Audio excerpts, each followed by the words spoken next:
बदकिस्मती है साडी कि जिस देश का नारा ये रहा होवे जय जवान जय किसान, ते अज वो किसान अपने हक्कां लई सड़कां दे उत्ते रोल रहा होवे। कोई टाइम सीगा जदों किसान ये तय करदा सीगा कि सत्ता किस नूं देनी है। अज सत्ताधारी तय कर रहे हैं कि किसान नूं की देना, और किसान विचारा जिवें ये कह रहा होवे कि जुबान तो खोल नजर तो मिला जवाब तो दे, मैं कितनी बार लुटा हूं मुझे हिसाब तो दे। किसान दे कोई पैसे मार लूगा ते कौन जिम्मेवार है। इस साडे देश दे विच एडे एडे नौसरबाज बैठे आ जिहड़े घर बैठे लोकां दे खाते चों पैसे कढा लैंदे आ। पिछले कई दिनों तो देश भर विच किसानां वल्लों खेती आर्डीनेंसां दा विरोध किया जा रहा है, पर अफसोस की गल यह है कि सरकार दे कंन ते कोई भी जू सरक नहीं रही। इस संबंधी बोलदियां समाज सेवी मनदीप सिंह मन्ना ने किसानी नूं खत्म करन लई एक नहीं बल्कि कई कानून पास किए जा रहे हैं, जिन्हां वल अज किसी का ध्यान नहीं गया। उन्हें कहा कि यह मसला इकल्ले किसानां दा नहीं बल्कि सारे लोकां दा है, क्योंकि जेकर एक कानून किसानां ते लागू होए तां इन्हां दी मार तो कोई नहीं बच सकेगा। मनदीप सिंह मन्ना दे एक खुलासे तुहाडियां भी अखां खोल देणगियां। दोस्तों, मैं बोलना तो उत्थे जाके चाहुंदा सीगा जिथे किसानां ने धरना दिता, पर जदों उन्हां नाल मेरी गल होई उन्होंने स्पष्ट लफ्जां दे विच एक गल कही कि असीं सियासी बंदिआं कोलों थोड़ा परहेज कर रहे हां, क्योंकि उन्हां दे डंगे होई असीं इत्थे बैठे हां। और बदकिस्मती है साडी कि जिस देश का नारा ये रहा होवे जय जवान जय किसान, ते अज वो किसान अपने हक्कां लई सड़कां दे उत्ते रोल रहा होवे। कोई टाइम सीगा जदों किसान ये तय करदा सीगा कि सत्ता किस नूं देनी है। अज सत्ताधारी तय कर रहे हैं कि किसान नूं की देना, और किसान विचारा जिवें ये कह रहा होवे कि जुबान तो खोल नजर तो मिला जवाब तो दे, मैं कितनी बार लुटा हूं मुझे हिसाब तो दे। मैं गल कर लगा जिस ऑर्डीनेंस नूं लैके किसान धरने दे उत्ते बैठा, जिन्हों रोकण करके वो सड़कां दे उत्ते उतरिया पिया, ਉਹਦੇ ਵਿੱਚ ਤਿੰਨ ਜਿਹੜੇ ਬਿੱਲ ਜਿਹੜੇ ਇਹਨਾਂ ਪਾਸ ਕੀਤੇ ਉਹ ਕਿਹੜੇ ਆ। Number 1 farmer produce trade and commerce. ਇਸ ਐਕਟ ਦੇ ਵਿੱਚ ਕਿਸੇ ਵੀ ਇਨਸਾਨ ਕੋਲ ਸਿਰਫ ਉਹਦਾ ਇੱਕ ਪੈਨ ਕਾਰਡ ਜਿਹੜਾ ਹੋਣਾ ਜ਼ਰੂਰੀ ਆ। ਇਹ ਵੀ ਦੱਸਣਾ ਜ਼ਰੂਰੀ ਨਹੀਂ ਕਿ ਉਹਦੇ ਖਾਤੇ 'ਚ ਪੈਸੇ ਹੈਗੇ ਆ ਕਿ ਨਹੀਂ ਹੈਗੇ, ਉਹਦੇ ਕੋਲ ਨਗਦ ਪੈਸੇ ਹੈਗੇ ਆ ਕਿ ਨਹੀਂ ਹੈਗੇ, ਉਹਦੀ ਬੈਂਕ 'ਚ ਕੋਈ ਲਿਮਟ ਹੈਗੀ ਕਿ ਨਹੀਂ ਹੈਗੀ, ਕੋਈ ਬੈਂਕ ਉਹਦੀ ਗਰੰਟੀ ਲੈਂਦਾ ਕਿ ਨਹੀਂ ਲੈਂਦਾ। कुछ भी ना होवे पर वो किसान दी फसल जिहड़ी खरीद सकदा। शर्त ये रखी गई है कि 3 दिनां दे विच विच जिहड़ी किसान नूं अदायगी करनी ज़्यादा जरूरी है, ते जे वो अदायगी नहीं करदा, जे कोई झगड़ा पै जांदा ते किसान वो केस लैके SDM कोल जा सकदा। जे उत्थे भी नहीं निबड़दा ते फिर DC कोल जा सकदा, ते जे DC कोल भी नहीं निबड़दा ते फिर अगे ना कोई अपील ते ना दलील। जिवें अंग्रेजां वेले एक एक्ट आया सीगा नो अपील नो दलील, इहनूं रॉलेट एक्ट कहा जांदा सी। उसे तरीके का कानून जिहड़ा हुण केंद्र सरकार फिर लैके आ गई। हुण मैं पुछना चाहुंदा कि जे किसान दे कोई पैसे मार लूगा ते कौन जिम्मेवार है। इस साडे देश दे विच एडे एडे नौसरबाज बैठे आ जिहड़े घर बैठे लोकां दे खाते चों पैसे कढा लैंदे आ, फिर किसान उन्हां दे चुंगल चों, किसान उन्हां दीआं छातर चालां चों किस तरह बचूगा। ते दूजी गल फिर जिहड़े वड्डे वड्डे कारोबारी आ जिन्हां ने किसानां दी सारी फसल खरीद लैनी आ, जिन्हां ने सारी सौदेबाजी करनी आ, जिन्हां दा सारा कारोबार ते कब्जा है, उन्हां दे खिलाफ किहड़ा DC किहड़ा SDM उन्हां दे खिलाफ जाके फैसला करन दी हिम्मत कर सकदा वा। कोई एक फैसला दस दो मैनूं वड्डियां फर्मां दे खिलाफ होया होवे। इत्थे ते हाल तो बन जानी आ किसान दी कि था इरादा शिकायत तेरी करेंगे हाकिम से, मगर वो भी कम वक्त तेरा चाहने वाला निकला। किसी ने सुननी नहीं होदी। दूजा एक्ट 1955 असेंशियल कमोडिटी के जरूरी वस्तां दे उत्ते जिहड़ा साडे कानून सीगा कि कोई भी व्यापारी ਉਹਦੀ एक मात्रा रखी गई सी कि इस तो वध मात्रा दे विच ਉਹ स्टॉक नहीं रख सकदा, किसी चीज़ का भी किसी चीज़ का जखीरा नहीं इकट्ठा कर सकदा। कारण की सीगा कि ਇਹਦੀ ब्लैक जिहड़ी मार्केटिंग आ ਉਹ घट करन वास्ते ਇਹ कानून सीगा। हुण एक आदमी एक व्यापारी जिन्हां दा सारा हिंदुस्तान के व्यापारां दे उत्ते कब्जा वा, ਉਹ ਸਾਰੇ ਦੇਸ਼ ਦਾ ਅੰਨ ਭਾਵੇਂ ਖਰੀਦ ਲਵੇ ਤੇ ਦੂਣੇ ਮੁੱਲ ਤੱਕ ਵੇਚ ਸਕਦਾ, ਉਹਨੂੰ ਕੋਈ ਪੁੱਛਣ ਵਾਲਾ ਨਹੀਂ। ਇਹਦੇ ਨਾਲ ਮਹਿੰਗਾਈ ਵਧਣੀ ਆ, ਜਨਤਾ ਭੁੱਖੀ ਹੋ ਜਾਣੀ ਆ, ਕਿਉਂਕਿ ਕਿਸਾਨ ਤੇ ਸਟਾਕ ਕਰ ਹੀ ਨਹੀਂ ਸਕਦਾ। ਉਹਨੂੰ ਤੇ ਵਿਚਾਰੇ ਨੂੰ ਟੈਨਸ਼ਨ ਹੁੰਦੀ ਆ ਵੀ ਕਿੱਦਣ ਉਹਦੀ ਫਸਲ ਪੱਕੇ, ਕਿੱਦਣ ਵੱਢੀ ਜਾਵੇ, ਤੇ ਉਸੇ ਦਿਨ ਉਹ ਅਰਦਾਸਾਂ ਕਰਦਾ ਰਹਿੰਦਾ ਵੀ ਇਹ ਸੁੱਖੀ ਸਾਂਦੀ ਮੰਡੀ ਦੇ ਵਿੱਚ ਪਹੁੰਚ ਜਾਵੇ। ਅੱਧਿਓਂ ਵੱਧ ਤੇ ਆਬਾਦੀ ਹਿੰਦੁਸਤਾਨ ਦੀ ਪਹਿਲਾਂ ਹੀ ਭੁੱਖੀ ਸੌਂਦੀ ਆ ਦੇਸ਼ ਦੇ ਵਿੱਚ। ਇਸ ਤੋਂ ਬਾਅਦ ਤੇ ਸਾਡੇ ਦੇਸ਼ ਦਾ ਰੱਬ ਹੀ ਰਾਖਾ।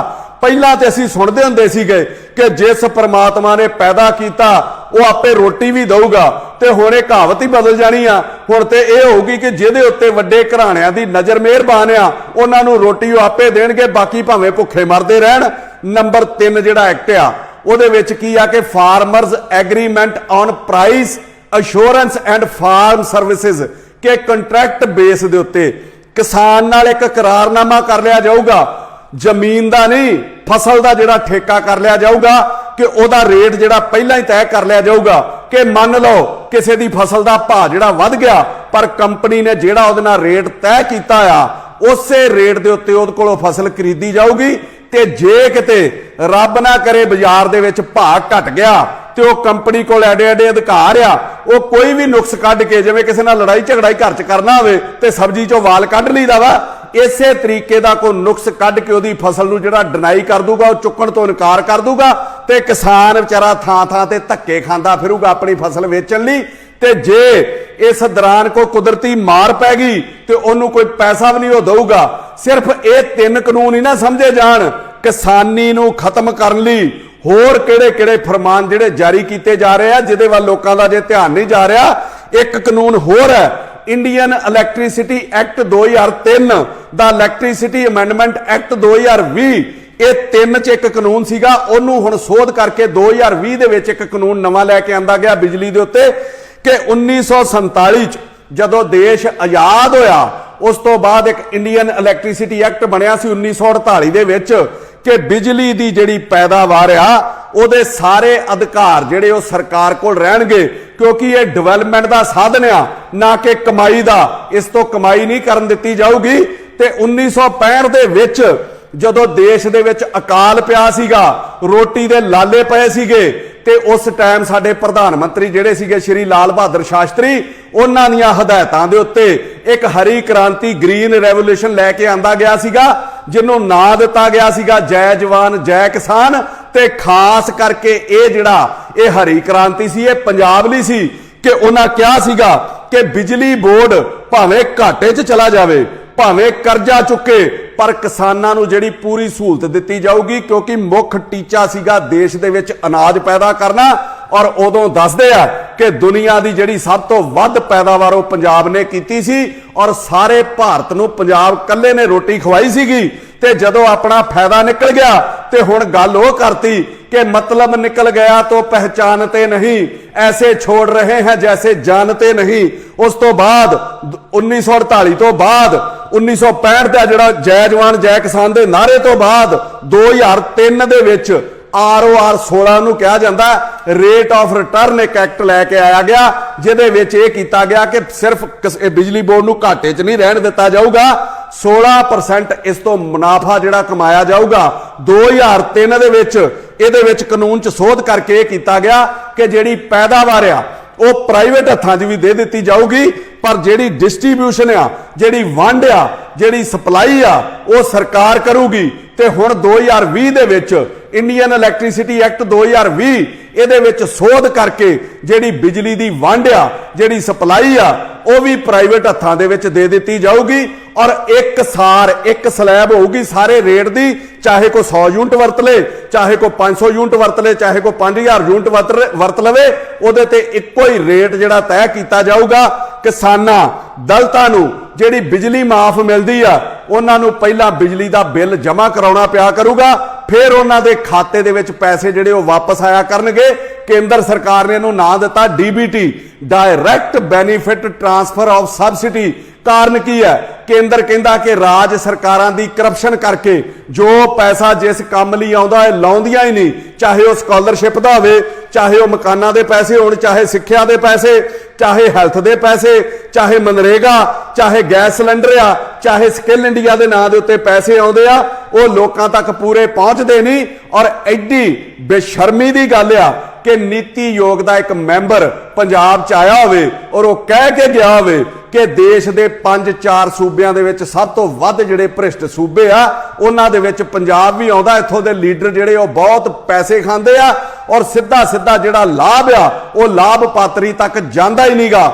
ਹਾਲਤ ਕੀ ਆ? ਸੂਬਾ ਸਰਕਾਰਾਂ ਨੂੰ ਜਿਹੜੇ ਵੀ ਚਲਾਉਂਦੇ ਆ, ਚਾਹੇ ਉਹ ਅਕਾਲੀ ਆ, ਚਾਹੇ ਉਹ ਕਾਂਗਰਸੀ ਆ, ਉਹਨਾਂ ਨੂੰ ਇਹਨਾਂ ਚੀਜ਼ਾਂ ਦੇ ਨਾਲ ਫਰਕ ਹੀ ਕੋਈ ਨਹੀਂ। ਉਹਨਾਂ ਨੂੰ ਸਿਰਫ ਆਪਣੇ ਘਰ ਭਰਨ ਦੇ ਨਾਲ ਮਤਲਬ ਹੈ। ਜੇ ਉਹਨਾਂ ਲਈ ਮੈਂ 4 ਲੈਣਾ ਕਹਿ ਲਵਾਂ ਤੇ ਮੈਨੂੰ ਕੋਈ ਗਰੇਜ ਨਹੀਂ ਹੋਊਗਾ ਕਿ ਡੰਗਰ ਰੱਸਾ ਚੱਬਣੋਂ ਨਾ ਡੱਕਿਆਂ ਹਟਦੇ, ਕੁੱਤੇ ਬਹਿ ਗਏ ਰਾਜ ਤੇ ਫਿਰ ਚੱਕੀ ਚੱਟਦੇ, ਪੱਥਰ ਉੱਤੇ ਬੂੰਦ ਨਾ ਕੋਈ ਅਸਰ ਦਿਖਾਵੇ, ਕਦੇ ਬੰਦੇ ਦੀ ਮਾਨਕਾ ਆਦਤ ਨਾ ਜਾਵੇ।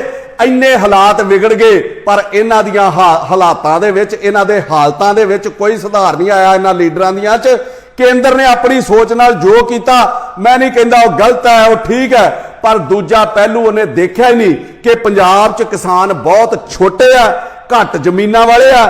ਇੱਕ ਮੋਟਰ ਦਾ ਬਿੱਲ ਜਿਹੜਾ ਉਹਨਾਂ ਦਾ 45 ਤੋਂ 50 ਹਜ਼ਾਰ ਰੁਪਇਆ ਜਿਹੜਾ ਸਾਲ ਦਾ ਆਉਂਦਾ, ਉਹ ਪਹਿਲਾਂ ਕਿੱਥੋਂ ਜਮ੍ਹਾਂ ਕਰਾਉਣਗੇ? ਉਹਨਾਂ ਕੋਲ ਤੇ ਰੋਟੀ ਆਪਣੀ ਜੋਗੇ ਵੀ ਪੈਸੇ ਨਹੀਂ ਹੁੰਦੇ, ਬੱਚਿਆਂ ਦੀ ਪੜ੍ਹਾਈ ਜੋਗੇ ਵੀ ਪੈਸੇ ਨਹੀਂ ਹੁੰਦੇ। ਕਿਸਾਨ ਤੇ ਭੁੱਖਾ ਮਰ ਰਿਹਾ, ਉਹ ਬਿਜਲੀ ਦੇ ਬਿੱਲ ਨਹੀਂ ਜਮ੍ਹਾਂ ਕਰਾਊਗਾ ਪਹਿਲਾਂ ਇਹਨਾਂ ਨੂੰ ਤੇ ਉਹ ਬਿਜਲੀ ਕੱਟ ਦੇਣਗੇ। ਜੇ ਬਿੱਲ ਨਾ ਜਮ੍ਹਾਂ ਕਰਾਇਆ ਤੇ ਸਾਧਨ ਕੀ ਬਚੂਗਾ ਉਹਦੇ ਕੋਲ? ਇਹ ਕੇਂਦਰ ਨੇ ਨਹੀਂ ਸੋਚਿਆ। ਤੇ ਵੱਡੀ ਮਾਰ ਕੀ ਹੈ ਕਿ ਕੋਈ ਵੀ ਖਪਤਕਾਰ ਜਿਹੜਾ ਵਾ ਉਹ ਕੋਰਟ ਦੇ ਵਿੱਚ ਨਹੀਂ ਜਾ ਸਕਦਾ। ਉਹਨੂੰ ਉਹ ਨਾ ਉਹ ਐਸਡੀਐਮ ਕੋਲ ਜਾ ਸਕਦਾ, ਨਾ ਉਹ ਡੀਸੀ ਕੋਲ ਜਾ ਸਕਦਾ, ਨਾ ਉਹ ਹਾਈ ਕੋਰਟ ਜਾ ਸਕਦਾ, ਨਾ ਉਹ ਸੁਪਰੀਮ ਕੋਰਟ ਦੇ ਵਿੱਚ ਜਾ ਸਕਦਾ। ਜੇ ਉਹ ਜਾ ਸਕਦਾ ਉਹਦੀ ਕੋਈ ਸੁਣਵਾਈ ਸ਼ੁਰੂ ਕਰੂਗਾ ਤੇ ਉਹ ਜਿਹੜਾ ਬਿਜਲੀ ਦਾ ਰੈਗੂਲੇਟਰੀ ਕਮਿਸ਼ਨ ਹੈ ਸਿਰਫ ਉਹਦੀ ਸੁਣਵਾਈ ਕਰ ਸਕਦਾ। ਤੇ ਰੈਗੂਲੇਟਰੀ ਕਮਿਸ਼ਨ ਦੇ ਚੇਅਰਮੈਨ ਮੈਂਬਰ ਇਹ ਪਹਿਲਾਂ ਜਿਹੜੀਆਂ ਰਾਜ ਦੀਆਂ ਸਰਕਾਰਾਂ ਲਾਉਂਦੀਆਂ ਸੀ ਤੇ ਹੁਣ ਜਿਹੜਾ ਨਵੇਂ ਐਕਟ ਦੇ ਮੁਤਾਬਕ ਆ ਇਹਨਾਂ ਦੀ ਨਿਯੁਕਤੀ ਵੀ ਜਿਹੜੀ ਕੇਂਦਰ ਕਰੂਗਾ। ਤੇ ਇਹ ਜਿਹੜੇ ਚੇਅਰਮੈਨ ਲੱਗਣੇ ਆ, ਇਹ ਮੈਂਬਰ ਲੱਗਣੇ ਆ। ਤੁਸੀਂ ਕੀ ਸੋਚਦੇ ਹੋ? ਵੱਡੇ ਘਰਾਣਿਆਂ ਦੀ ਮਰਜ਼ੀ ਦੇ ਨਹੀਂ ਲੱਗਣੇ, ਇਹ ਤੇ ਉਹਨਾਂ ਦੇ ਸੀਈਓ ਬਣ ਕੇ ਬਹਿ ਜਾਣਗੇ, ਉਹਨਾਂ ਦੇ ਹੱਕ 'ਚ ਕੰਮ ਕਰਨਗੇ।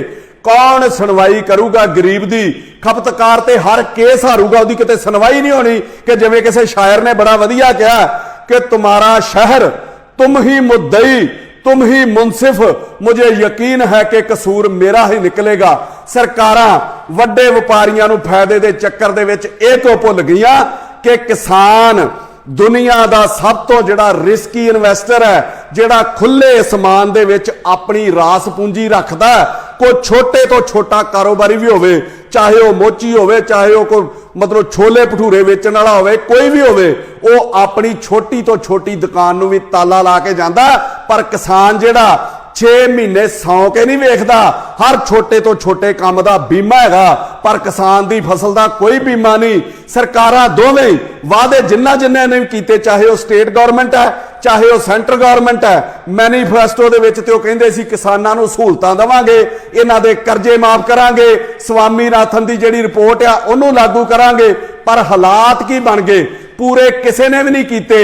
मतलब कोई भी बंदा अपने वादे नहीं निभाउंदा। जे मैं इन्हां नूं इह कहां कि गीत लिखे भी तो ऐसे कि सुनाए ना गए, जख्म यूं लफ्ज में उतरे कि दिखाए ना गए, और आज तक रखे हैं, और आज तक रखे हैं पछतावे की अलमारी में चोन मैनिफेस्टो के वादे जो दोनों से निभाए ना गए। स्वामीनाथन होना दी रिपोर्ट दे विच की सीगा, मैं तुहाडे ध्यान च लियावां। उन्हां ने कहा सीगा कि जदों एक सरकारी मुलाजम नूं तनख्वाह दे नाल कई भत्ते मिलते ਉਹਦੇ परिवार वास्ते, मैडिकल भत्ता ਉਹਦੇ परिवार ਨੂੰ भी मिलता, नाल हाउस रेंट मिलता, इत्थों तक कि वर्दी धोण तक, जे कोई वर्दी पाउंदा धोण तक दा भी भत्ता दिता जांदा।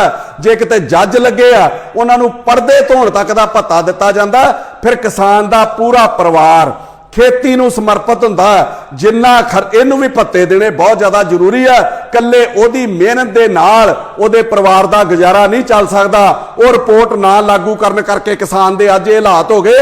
उन्हें कहा सीगा अपनी रिपोर्ट दे विच कि जिन्ना खर्चा फसल दे उत्ते आउंदा है ਉਹਦਾ 50% ਜਿਹੜਾ ਭੱਤਾ ਉਹ किसान ਨੂੰ ਦਿੱਤਾ ਜਾਵੇ। मान लो जे 10,000 रुपया खर्चा आया ਤੇ 5000 ਉਹਨੂੰ ਨਾਲ ਦਿੱਤਾ ਜਾਵੇ, 15000 ਕਰਕੇ ਇਹਦੇ ਨਾਲ ਸੂਚਕ ਅੰਕ ਦੇ ਨਾਲ ਚੱਲਿਆ ਜਾਵੇ ਜਾਂ ਮਹਿੰਗਾਈ ਦੇ ਹਿਸਾਬ ਦੇ ਨਾਲ ਚੱਲਿਆ ਜਾਵੇ। ਜਿਵੇਂ 1970 ਦੇ ਵਿੱਚ ਕਿਸੇ ਸਰਕਾਰੀ ਮੁਲਾਜ਼ਮ ਦੀ ਤਨਖਾਹ 50 ਰੁਪਏ ਸੀਗੀ, ਅੱਜ ਉਹਦੀ ਤਨਖਾਹ 2020 ਦੇ ਵਿੱਚ 50 ਸਾਲਾਂ ਬਾਅਦ 1 ਲੱਖ ਰੁਪਈਆ ਹੋ ਗਈ। ਤੇ ਜੇ ਉਦੋਂ ਕਿਸਾਨ ਦੀ ਕਣਕ ਦੀ ਕੀਮਤ 80 ਰੁਪਏ ਸੀਗੀ, ਹੁਣ ਤੇ ਲੱਖਾਂ 'ਚ ਪਹੁੰਚ ਜਾਣੀ ਚਾਹੀਦੀ ਸੀ। ਉਹਨੂੰ ਪੈਸੇ ਕਿੰਨੇ ਮਿਲਦੇ ਆ? 1800 ਰੁਪਈਆ ਕੁਇੰਟਲ ਦਾ।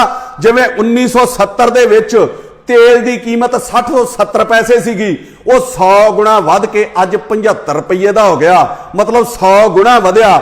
ਤੇ ਜੇ ਕਣਕ ਉਸ ਟਾਈਮ ਤੇ 70 ਰੁਪਏ ਕੁਇੰਟਲ ਸੀ, ਇਹਨੂੰ 100 ਨਾਲ ਗੁਣਾ ਕਰਕੇ ਕਮ ਸੇ ਕਮ 7000 ਰੁਪਇਆ ਤੁਹਾਨੂੰ ਮਿਲਣਾ ਚਾਹੀਦਾ। ਵਾਅਦੇ ਇਹ ਸੀਗੇ, ਉਹ ਤੇ ਪੂਰੇ ਨਹੀਂ ਕੀਤੇ ਗਏ।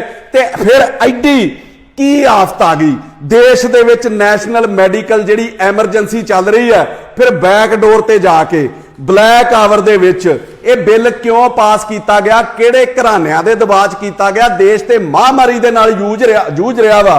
ਫਿਰ ਇਹ ਕਾਨੂੰਨ ਐਡੀ ਛੇਤੀ ਇੰਨਾ ਦਿਨਾਂ ਦੇ ਵਿੱਚ ਲਿਆਉਣ ਦੀ ਕੀ ਲੋੜ ਸੀ? ਕਿਤੇ ਨਾ ਕਿਤੇ ਵੱਡੇ ਘਰਾਣੇ ਜਿਨ੍ਹਾਂ ਨੇ ਪੈਸਾ ਕਮਾਉਣਾ, ਜਿਨ੍ਹਾਂ ਨੇ ਸਰਕਾਰਾਂ ਬਣਾਉਣ ਦੇ ਉੱਤੇ ਪੈਸਾ ਲਾਉਣਾ, ਉਹਨਾਂ ਦਾ ਕਿੰਨਾ ਕੁ ਦਬਾਅ ਸੀਗਾ। ਤੇ ਸਰਕਾਰ ਤਰਕ ਕੀ ਦਿੰਦੀ ਆ ਕਿਸਾਨਾਂ ਦੀ ਫਸਲ ਨਾ ਚੁੱਕਣ ਦਾ? ਕਿ ਇਹ ਪੈਸਟੀਸਾਈਡ ਕੀਟਨਾਸ਼ਕ ਜਿਹੜੀਆਂ ਦਵਾਈਆਂ, ਇਹਨਾਂ ਦੀ ਵਰਤੋਂ ਬਹੁਤ ਜ਼ਿਆਦਾ ਹੁੰਦੀ ਆ। ਵਿਦੇਸ਼ਾਂ ਦੇ ਵਿੱਚ ਫਸਲ ਵਿਕਦੀ ਨਹੀਂ, ਤੇ ਜਦੋਂ ਉੱਥੇ ਜਾ ਕੇ ਉਹ ਰਿਜੈਕਟ ਕਰ ਦਿੰਦੇ ਆ ਤੇ ਉਹਨੂੰ ਵਾਪਸ ਅਸੀਂ ਲਿਆ ਨਹੀਂ ਸਕਦੇ, ਉਹਦਾ ਖਰਚਾ ਬਹੁਤ ਜ਼ਿਆਦਾ ਆਉਂਦਾ ਤੇ ਇਹ ਸੁੱਟਣਾ ਪੈਂਦਾ। ਹੁਣ ਸਵਾਲ ਕੀ ਹੈ ਕਿ ਕੀਟਨਾਸ਼ਕ ਜਿਹੜੀ ਦਵਾਈਆਂ ਦੀ ਵਰਤੋਂ ਆ, ਵੱਧ ਪੈਦਾਵਾਰ ਕਰਨ ਲਈ ਕਿਸਾਨ ਨੂੰ ਮਜਬੂਰ ਕਿੰਨੇ ਕੀਤਾ? ਜਦੋਂ ਕਿਸਾਨ ਨੂੰ ਕਈ ਦਹਾਕਿਆਂ ਤੋਂ ਉਹਦੀ ਫਸਲ ਦਾ ਮੁੱਲ ਹੀ ਨਹੀਂ ਮਿਲ ਰਿਹਾ, ਉਹ ਕਰਜ਼ਾਈ ਹੋ ਰਿਹਾ, ਉਹ ਭੁੱਖਾ ਮਰ ਰਿਹਾ, ਫਿਰ ਉਹ ਕਰੇ ਕੀ? ਆਪਣੀ ਪੈਦਾਵਾਰ ਵਧਾਉਣ ਲਈ ਉਹਨੇ ਫਿਰ ਇਹ ਤਰੀਕਾ ਜਿਹੜਾ ਵੇਖੋ ਵੇਖੀ ਅਪਣਾ ਲਿਆ, ਔਰ ਅੱਜ ਇਹ ਸਭ ਨੂੰ ਭੁਗਤਣਾ ਪੈਣ ਡਿਆ ਵਾ। ਹੁਣ ਮੈਂ ਸਰਕਾਰ ਨੂੰ ਪੁੱਛਣਾ ਚਾਹੁੰਦਾ, ਚਾਹੇ ਉਹ ਕੇਂਦਰ ਦੀ ਆ ਚਾਹੇ ਪੰਜਾਬ ਦੀ ਆ, ਉਹ ਦੱਸੇ ਕਿ MSP ਮਿਨੀਮਮ ਸਪੋਰਟ ਪ੍ਰਾਈਸ ਜਿਹੜੀ ਹੈ ਉਹਦੇ 'ਚ 23 ਫਸਲਾਂ ਆਉਂਦੀਆਂ, ਤੇ ਸਰਕਾਰ ਨੇ ਅੱਜ ਤੱਕ ਝੋਨੇ ਤੇ ਕਣਕ ਤੋਂ ਬਿਨਾ ਚੁੱਕਿਆ ਕੀ ਆ ਕਿਸਾਨ ਦਾ? ਕਿਸਾਨ ਦੀ ਹਾਲਤ ਲਈ ਅੱਜ ਜ਼ਿੰਮੇਵਾਰ ਕੌਣ ਹੈ? ਇਹਦੇ ਨਾਲ ਮੈਂ ਕਿਸਾਨੀ ਤੋਂ ਲਹਿਦਾ ਜਿਹੜੇ ਲੋਕ ਆ ਉਹਨਾਂ ਨੂੰ ਵੀ ਇਹ ਕਹਿਣਾ ਚਾਹੁੰਦਾ ਕਿ ਮਤ ਸੋਚੋ ਇਸ ਆਰਡੀਨੈਂਸ ਦੇ ਨਾਲ, ਇਸ ਕਾਨੂੰਨ ਦੇ ਨਾਲ ਸਿਰਫ ਕਿਸਾਨ ਨੂੰ ਫਰਕ ਪੈਣਾ, ਸਾਰੀ ਅਰਥ ਵਿਵਸਥਾ ਨੂੰ, ਸਾਰੀ ਇਕਨੋਮੀ ਨੂੰ ਇਹਦੇ ਨਾਲ ਫਰਕ ਪੈਣਾ। ਕਿਉਂਕਿ ਸਾਰੀ ਇਕਨੋਮੀ ਜਿਹੜੀ ਹੈ ਉਹ ਕਿਸਾਨ ਦੇ ਸਿਰ ਤੇ ਚੱਲਦੀ ਹੈ, ਫਸਲ ਦੇ ਸਿਰ ਤੇ ਚੱਲਦੀ ਹੈ। ਫਸਲ ਵੇਚ ਕੇ ਖਰੀਦਦਾਰੀ ਹੁੰਦੀ ਹੈ, ਚਾਹੇ ਉਹ ਕੱਪੜਾ ਹੈ, ਚਾਹੇ ਉਹ ਖਾਣ ਪੀਣ ਦਾ ਸਮਾਨ ਹੈ, ਚਾਹੇ ਉਹ ਲੋੜਾਂ ਨੇ, ਚਾਹੇ ਉਹ ਕਾਰਾਂ ਨੇ, ਹਰ ਲੋੜੀਂਦੀਆਂ ਚੀਜ਼ਾਂ ਤੇ ਲਗਜ਼ਰੀ ਦੀ ਜਿਹੜੀ ਖਰੀਦਦਾਰੀ ਹੈ ਉਹ ਕਿਸਾਨ ਦੇ ਮਤਲਬ ਕੰਮ ਕਰਨ ਤੋਂ ਸ਼ੁਰੂ ਹੁੰਦੀ ਹੈ। ਤੇ ਜੇ ਵੱਡੇ ਘਰਾਣਿਆਂ ਦਾ ਕਿਸਾਨੀ ਦੇ ਉੱਤੇ ਕਬਜ਼ਾ ਹੋ ਗਿਆ ਤੇ ਆਟੋਮੈਟਿਕਲੀ ਇਹ ਸਮਝ ਲਓ ਕਿ ਤੁਹਾਡੇ ਕਾਰੋਬਾਰ ਤੇ ਵੀ ਉਨਾ ਹੀ ਫਰਕ ਪੈਣਾ, ਕਿਉਂਕਿ ਉਹਨਾਂ ਕਾਰੋਬਾਰੀਆਂ ਦੇ ਵੱਡੇ ਵੱਡੇ ਮਾਲਸ ਨੇ ਜਿਹਦੇ ਵਿੱਚ ਹਰ ਚੀਜ਼ ਉਪਲਬਧ ਹੈ, ਉਹ ਕਿਸਾਨ ਨੂੰ ਮਜਬੂਰ ਕਰਨਗੇ, ਚਾਹੇ ਉਹ ਲਾਲਚ ਵਸ ਹੋਵੇ, ਚਾਹੇ ਉਹ ਬਿਜਲੀ ਦੀ ਛੋਟ ਦੇ ਕੇ ਹੋਵੇ, ਉੱਤੇ ਕੋਈ ਪੈਸੇ ਘਟਾ ਕੇ ਹੋਵੇ, ਚਾਹੇ ਫਸਲ ਦੇ ਮੁੱਲ ਦੇ ਉੱਤੇ ਕੋਈ ਸਹੂਲਤ ਦੇ ਕੇ ਹੋਵੇ। ਇਹਦੇ ਨਾਲ ਕਿਸਾਨ ਨੂੰ ਉਹ ਮਜਬੂਰ ਤੇ ਲਾਲਚ ਦੇਣਗੇ ਕਿ ਤੁਹਾਡੀ ਜਿਹੜੀ ਖਰੀਦਦਾਰੀ ਹੈ ਉਹ ਸਾਡੇ ਅਦਾਰਿਆਂ ਤੋਂ ਕੀਤੀ ਜਾਵੇ ਲੋੜੀਂਦੀਆਂ, ਤੇ ਤੁਸੀਂ ਵੀ ਰੋਵੋਗੇ ਜੇ ਅੱਜ ਤੁਸੀਂ ਇੱਕ ਦੂਜੇ ਦਾ ਸਾਥ ਨਾ ਦਿੱਤਾ ਤੇ ਖੀਰੇ ਟਾਈਮ ਤੁਹਾਡੇ ਤੇ ਵੀ ਆਉਣਾ। ਤੁਹਾਡੇ ਤੇ ਕਿਸੇ ਸ਼ਾਇਰ ਨੇ ਬੜੀਆਂ ਵਧੀਆ ਲਾਈਨਾਂ ਲਿਖੀਆਂ ਜਿਹੜੇ ਇੱਕ ਦੂਜੇ ਦਾ ਤਮਾਸ਼ਾ ਵੇਖਦੇ ਆ कि जलते घर को देखने वाले फूस का छप्पर आपका है, जलते घर को देखने वाले फूस का छप्पर आपका है, आग के पीछे तेज हवा है, आगे मुकद्दर आपका है, उसके कत्ल पे मैं भी चुप था, मेरा नंबर अब आया है, मेरे कत्ल पे आप भी चुप हैं, अगला नंबर आपका है। सब तो वड्डा जिहड़ा नुकसान होण जा रहा वो लोकतंत्र दा जिहड़ा वो घाण होण जा रहा कि देश दे विच 14.6 14.5 करोड़ तो उपर जिहड़े परिवार आ किसान आ, ते पंजाब ते एक एक परिवार च 5-5 जी मान सकते हैं। यूपी बिहार दे विच 10-10 तो भी उपर जिहड़े जी ने। देश दी 70-75% जिहड़ी आबादी आ किसानी ते निर्भर आ, मतलब 100 करोड़ दे करीब लोग जिहड़े किसानी ते निर्भर ने वो वड्डे घराणिਆਂ दे प्रभाव हेठ आ जाणगे। जिवें कोई फैक्टरी वाला, जिवें कोई दुकान वाला अपने मुलाजम नूं अपने वर्कर नूं कह के उन्होंने सौं पवा के वोटां पाउंदा ना कि फलानी थां दे उत्ते वोट पाउणी, तेरा मैं आ लाइस दूंगा, तेनों आ मैं विच अलाउंस दे दूंगा, आ कुछ तेरे लिए कर दूंगा। ਵੋਟਾਂ ਫਲਾਣੇ ਬੰਦੇ ਨੂੰ ਪਾਉਣੀਆਂ। ਇਸੇ ਤਰੀਕੇ ਦਾ ਕਬਜ਼ਾ ਜਿਹੜਾ ਦੇਸ਼ ਦੇ ਉੱਤੇ ਹੋਣ ਜਾ ਰਿਹਾ, ਹੋਣਾ ਇੱਥੇ ਵੀ ਇਹੋ ਹੀ ਆ। ਲੋਕਤੰਤਰ ਦਾ ਘਾਣ ਹੋ ਜਾਣਾ। ਇਹਨਾਂ ਦੇ ਚੁੰਗਲ ਚੋਂ ਬਾਹਰ ਆ ਹੀ ਨਹੀਂ ਸਕਣਾ ਕਿਸਾਨ ਨੇ। ਔਰ ਇਹ ਲੋਕ ਆਪਣੀ ਮਰਜ਼ੀ ਨਾਲ ਵੋਟਾਂ ਪਵਾ ਕੇ ਵੱਡੇ ਵੱਡੇ ਘਰਾਣੇ ਆਪਣੀ ਮਰਜ਼ੀ ਦੇ ਨਾਲ ਦੇਸ਼ ਦਾ ਪ੍ਰਧਾਨ ਮੰਤਰੀ ਬਣਾਉਣਗੇ, ਆਪਣੀ ਮਰਜ਼ੀ ਦੇ ਨਾਲ ਦੇਸ਼ ਦਾ ਮੁੱਖ ਮੰਤਰੀ ਬਣਾਉਣਗੇ। ਜਿਵੇਂ ਈਸਟ ਇੰਡੀਆ ਕੰਪਨੀ ਆਈ ਸੀ ਤੇ ਹੌਲੀ ਹੌਲੀ ਉਹਨੇ ਪੂਰੇ ਦੇਸ਼ ਦੇ ਉੱਤੇ ਕਬਜ਼ਾ ਕਰ ਲਿਆ ਸੀ ਅੰਗਰੇਜ਼ਾਂ ਨੇ, ਉਸੇ ਤਰੀਕੇ ਹੀ ਹੁਣ ਹੋਣ ਜਾ ਰਿਹਾ। ਅਖੀਰ ਦੇ ਵਿੱਚ ਮੈਂ ਕਹੂੰਗਾ ਕਿ ਦੇਸ਼ ਵਿਕ ਰਿਹਾ। ਰੇਲਵੇ ਵਿਕ ਗਿਆ, 에ਅਰਪੋਰਟ ਵਿਕ ਗਏ, ਬਿਜਲੀ ਵਿਕ ਗਈ, ਸੜਕਾਂ ਵਿਕ ਗਈਆਂ ਵੀ ਟੋਲ ਥਾਂ ਥਾਂ ਤੇ ਲੱਗੇ ਨੇ, ਟੈਲੀਫੋਨ ਵਿਕ ਗਏ, ਇੰਸ਼ੋਰੈਂਸ ਵਿਕ ਗਈ, ਨੌਕਰੀਆਂ ਤੱਕ ਪ੍ਰਾਈਵੇਟ ਜਿਹੜੀਆਂ ਹੱਥਾਂ ਦੇ ਵਿੱਚ ਆ ਗਈਆਂ ਤੇ ਹੋਰ ਜਿਹੜਾ ਬੜਾ ਕੁਝ ਵੇਚਣ ਦੀ ਤਿਆਰੀ ਸੀਗੀ। ਇਹਦੇ ਨਾਲ ਨਾਲ ਅੱਜ ਜਿਹੜਾ ਕਿਸਾਨ ਨੂੰ ਵੀ ਵੇਚ ਦਿੱਤਾ ਗਿਆ। ਕਸੂਰ ਕਿਸੇ ਨੇਤਾ ਦਾ ਨਹੀਂ, ਕਿਸੇ ਅਫਸਰ ਦਾ ਨਹੀਂ, ਵੱਡੇ ਘਰਾਣਿਆਂ ਦਾ ਨਹੀਂ, ਕਸੂਰ ਲੋਕਾਂ ਦਾ ਕਿ 1947 ਚ ਆਜ਼ਾਦੀ ਲੈਣ ਤੋਂ ਬਾਅਦ ਅਸੀਂ ਇਹੋ ਜੀ ਨੀਂਦ ਸੁੱਤੇ, ਸਾਨੂੰ ਹੋਸ਼ ਹੀ ਨਹੀਂ ਆਈ ਤੇ ਚੋਰ ਸਾਡਾ ਸਾਰਾ ਕੁਝ ਹੀ ਲੈ ਕੇ ਚਲੇ ਗਏ ਤੇ ਅਸੀਂ ਅਜੇ ਤੱਕ ਵੀ ਨਹੀਂ ਉੱਠੇ। ਲੋਕ ਆਪਣੀ ਮੌਤ ਆਪ ਮਰ ਰਹੇ ਆ। ਮੈਂ ਸਮਾਪਤੀ 'ਚ ਕਹਿਣ ਲੱਗਾ कि अंधेरा ढकले सूरज को तो उजालों की खता क्या है, अंधेरा ढकले सूरज को तो उजाले की खता क्या है, लगी हो सेंध दीवारों में तो ताले की खता क्या है, किसी के रूप की मदरा नशे से भी नशीली हो, कोई पीकर मर जाए तो प्याले की खता क्या है।